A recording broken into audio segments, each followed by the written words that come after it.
Every remodeling job has takeaways that can improve your business, but are you applying them?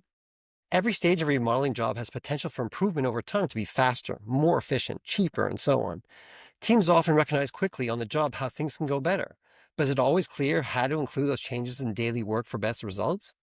In this episode of Kitchen Remodeling Success Stories, Nick Wiegand, co-founder of Sozo Brothers LLC based in Fayetteville, North Carolina, shares the story of a high-stakes kitchen remodel where many lessons were learned during the job and, better yet, immediately implemented for proven benefits in that job and others moving forward.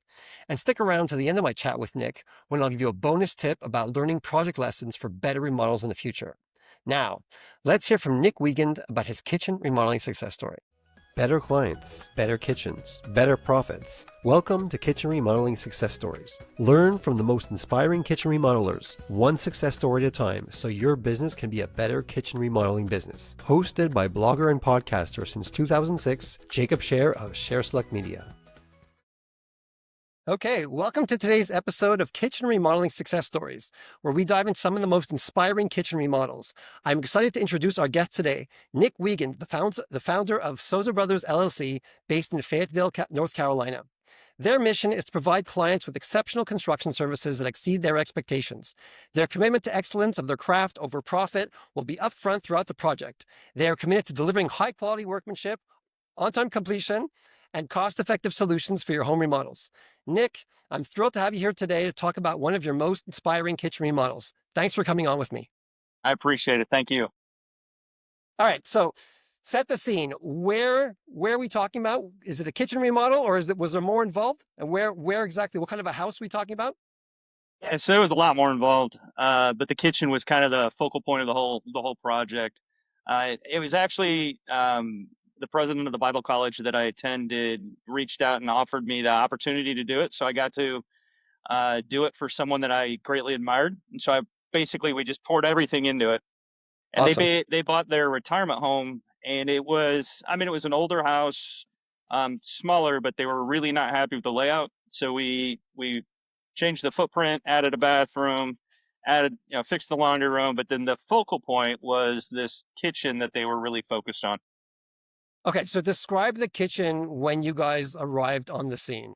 Oh, it was amazing. It was amazing. The cabinets were about as old as could be.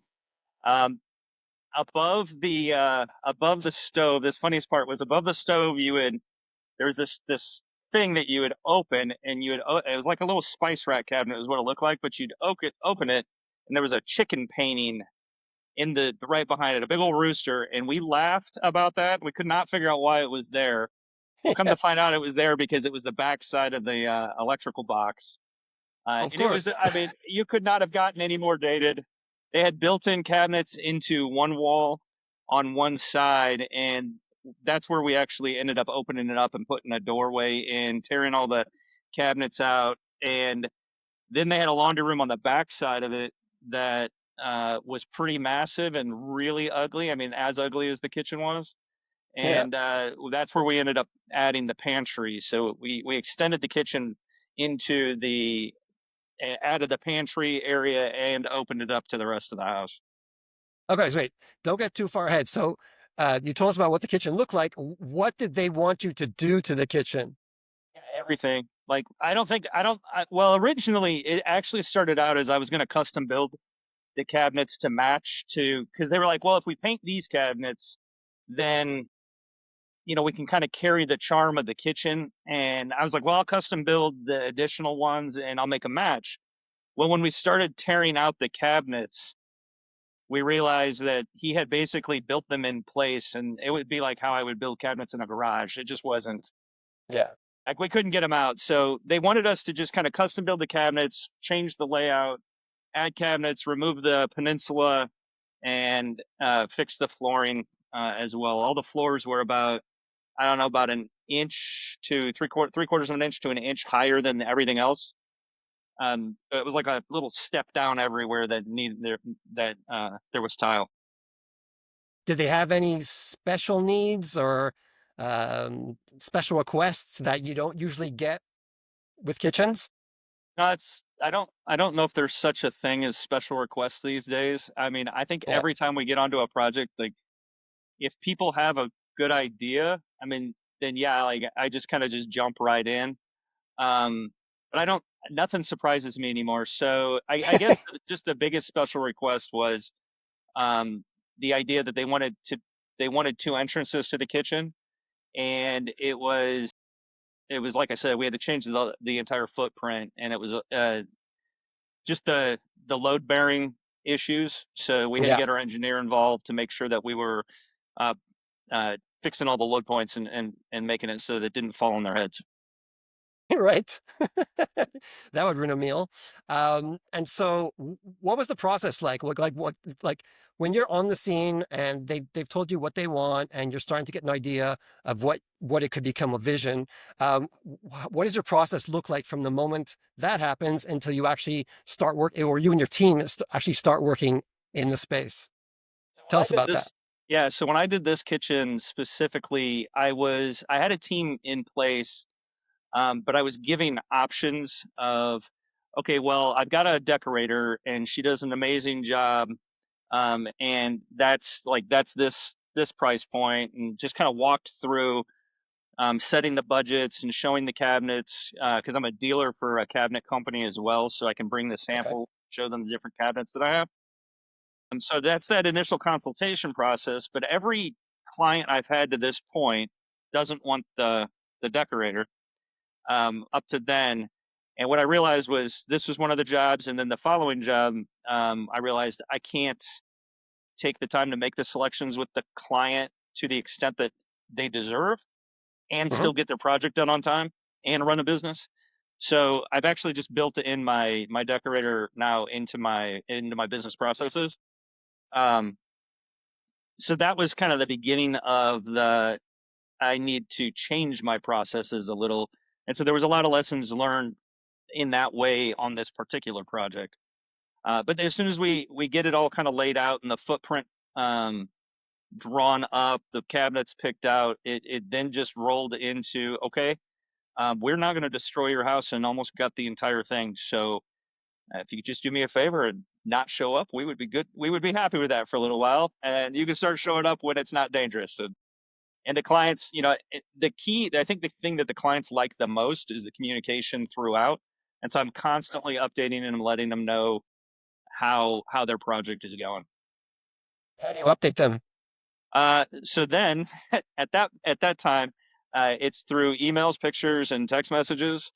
Yep. I've now built out a uh, um, it's there's a program called Coda that you can program. You can like build out these massive I don't even want to call them documents. It's not fair to Coda, but it's a pretty amazing platform where now actually have project updates for the clients that they can see, so they can see what I'm as I'm logging. They can give me comments, and so I kind of built this thing Oh, out so great. that we can interact, and they have a one stop shop to know kind of what's going on. So they can log in whenever they want to see how things are progressing. Yeah, yeah. And then I've got my guys dropping the pictures, you know, as the projects are completed in the same document. So I don't even have to sit there and manage all the pieces, but I can keep them updated by if I'm on the job site that day or if I'm not. It's kind of building them out so that they feel comfortable the whole time and not are sitting there going wondering, you know, hey, what's going on with my project? Right, right, right. Hey, that's really cool. And so Coda, how do you spell it? Is it Koda or Coda It's or CODA. CODA. And okay. I run my real estate business off of it. I'm building this off of it, and then I actually run a lot of ministry in a church. A lot of my back ends, all I run all off of Coda because it's just super powerful and it's really cheap if you can figure it out.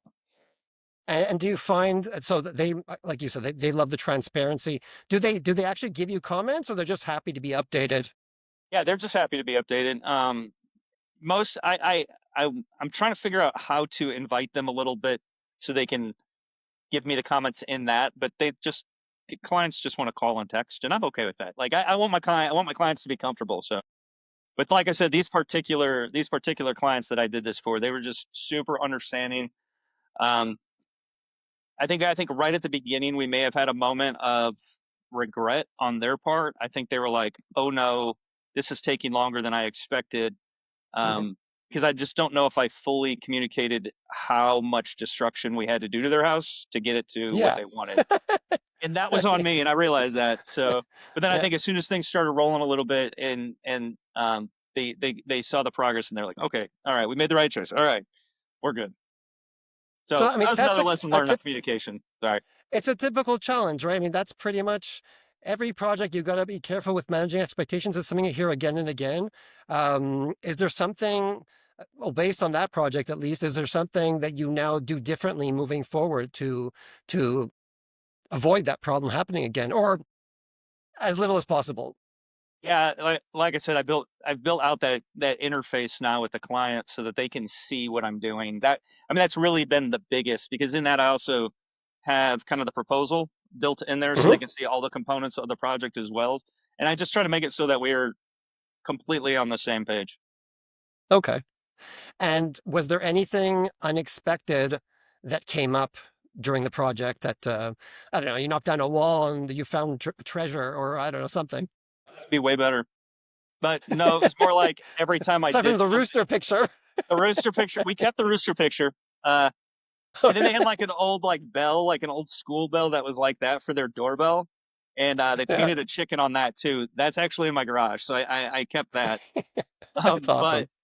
the yeah, so I guess it was we thought we knew how bad the house was, but I guess with every remodel, you at least I underestimate almost every one of them how bad things are.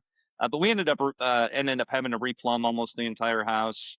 Mhm. The electric Wow. estimate doubled because of the amount of extra work that needed to be done with the electrical.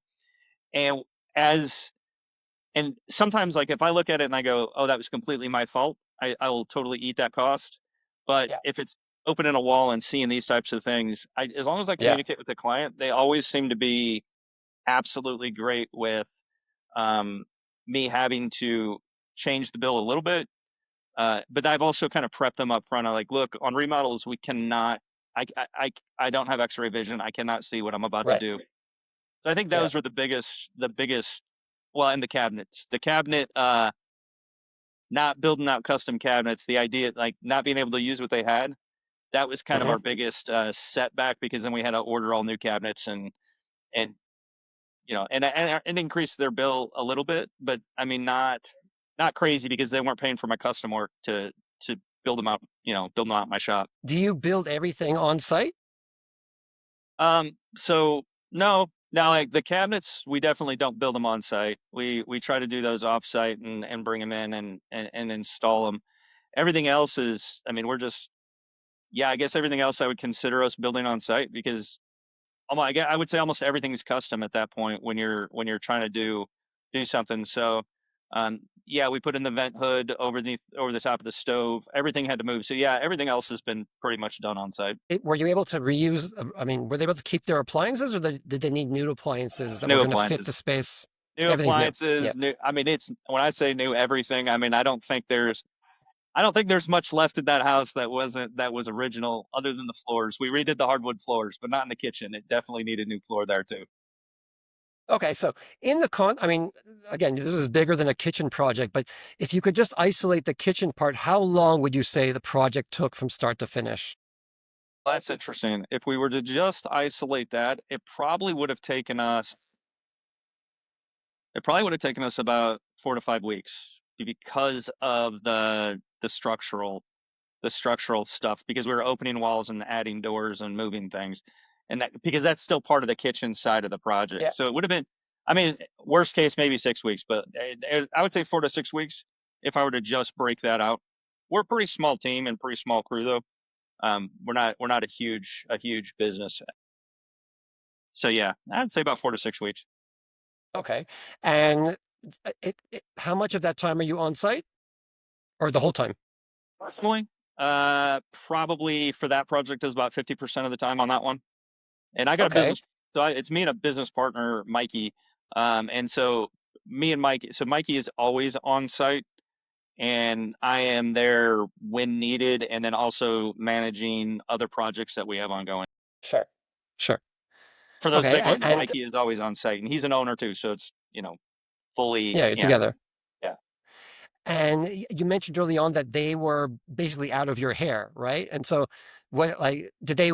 They waited until everything was done before coming back into the house? Did you set Yeah, them up they in a waited. hotel in the meantime, or? Well, no, so they so some people are just truly blessed to be able to do something along the lines of, they got to buy their retirement home, but they were still in their other home, and so Okay, they didn't even move into the house until we were done.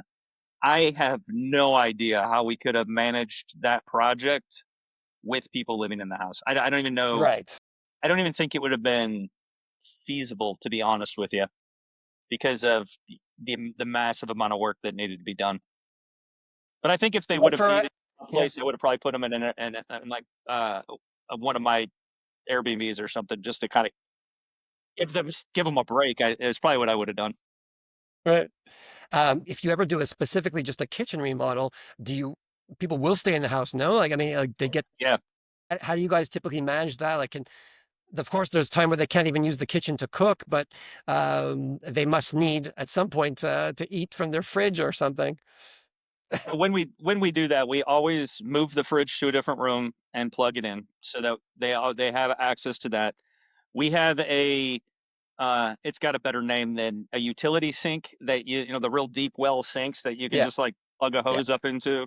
We've got one of right. those that we can stick in there that they can use. And then sometimes I'll take two of my work tables and I'll just set up a work table in there so that as Yeah. we're tearing things out and they need to come in that night, they can do that.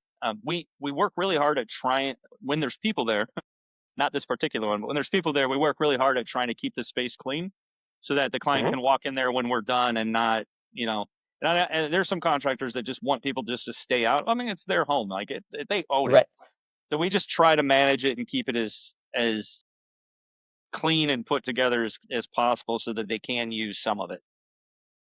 Sure. Sure. Sure. Sure. But I mean, like it's hard to be going back and forth through the house, taking I don't know, destroyed cabinets out to back, or I mean, you're going to be setting up like dust and dirt, right? Like that's got to be something that people have to accept. Like that's part of Yeah. a remodel, right? Yeah. Yep. So when we got Um. people, like right now, we're doing one, and we set up plastic barriers, and I have Hmm. air scrubbers.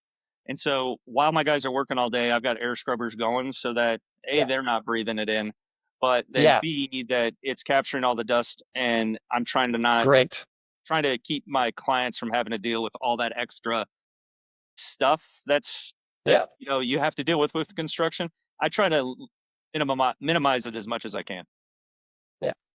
And when the project is done, like how do you typically deliver the kitchen? Like I assume you clean everything up, but like is there anything extra that you do to make it really, really impressive when they first come in and then just to blow them away type of thing?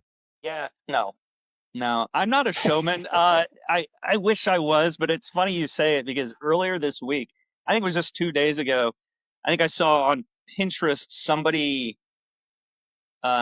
decorating their kitchen for Christmas, and they put Hmm. bows up. And when I first saw it, I was like, oh, somebody gave her a new kitchen. And then I realized it was for Christmas, and I'm like, I'm gonna put bows on my cabinets. So Yeah, yeah. no, but now I do want to do something. I want to put bows on my cabinets. It's Okay. the least I can do. But no, I don't Yeah. really have that showmanship. But I wish I kind of did.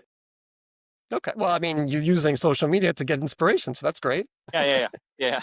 Yeah. Yeah, well, I don't know if I do it And as much, but yeah. and what was their reaction when they first saw the kitchen? What stood out to them? um. So she wanted. I didn't like I said. I didn't have a decorator on this one, and she was decorating it herself.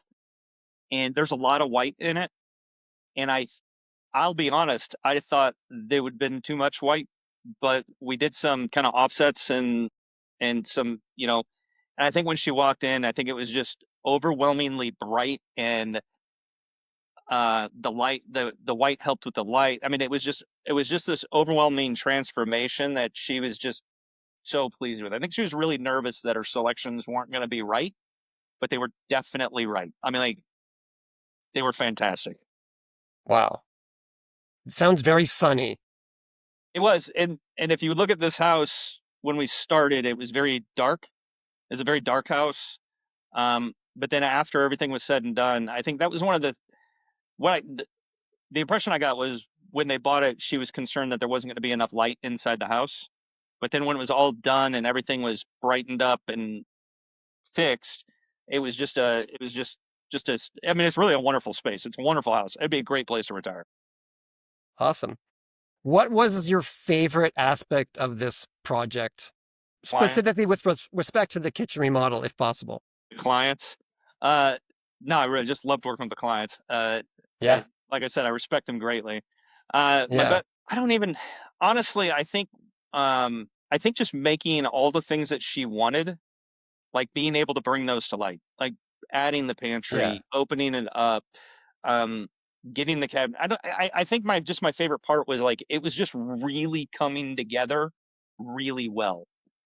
She wanted a vent above the stove, but she wanted a real one. So, we vented it out the roof, and like it's an actual stove, and just those. I think that's my favorite part, was just kind of like watching her like just kind of get excited about it. Yeah, yeah. And yeah, that's it. That's all I really got. Like I can't. I mean, I guess I could say it was a cool fridge, but that's not why I'm in construction. I don't Right, really. right. I mean, cabinets are cabinets. I think it's just the excitement and the completion of getting, having the client say, "This is exactly what I want." Excellent. Well, Nick, thank you so much for telling us about the kitchen remodel. This Absolutely. was local, right? This was in Fayetteville? I was actually up in Cameron. I mean, local-ish. It's about 45 minutes away, so we're right by Fort Liberty.